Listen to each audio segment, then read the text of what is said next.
midst of those historic unemployment numbers, there is still hiring going on here in West Michigan. Barton Dieters talked to an economist about those numbers and to a company hosting a virtual job fair next week.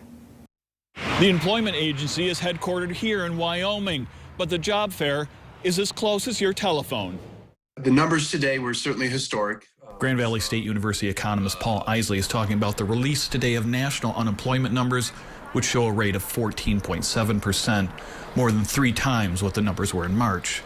And Isley says when Michigan's numbers come out, they'll likely be worse, somewhere around 20%. This is all a result of the necessary shutdown of the economy in order to save lives from the spread of COVID-19.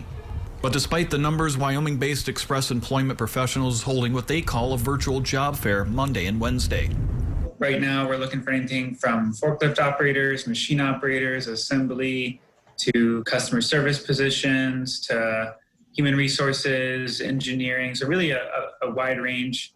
Some jobs are ready to fill now, especially those in skilled trade and those manufacturing needed protection equipment. Even though unemployment's so high, there aren't a lot of people looking for jobs right now. Some of that's because people are a little scared, they're a little nervous to go to work, they might want to stay home. Rob says there's more than 100 companies participating in the job fair. We're trying to make it as easy as possible for people, as low tech as possible. Job seekers can go online, pick a time for an interview, and then they'll be interviewed by the staff at Express Employment, which may lead to an in-person or virtual interview with an employer. It's good to start looking now because you kind of want to get ahead of it, because once restrictions start to lift, once some of the added unemployment benefits phase out, that's when everyone's going to be out there looking for a job. So what is next?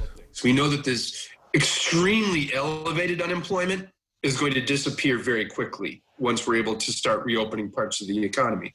Isley says it's unlikely this will mean a return to the low numbers we saw before, in part because as much as 20% of shuttered businesses will not return. I think at least initially for several months, it won't be the job seekers market it was before. We have more information on the unemployment numbers and how you can participate in this job fair at woodtv.com. In Wyoming, Barton Dieters, News 8.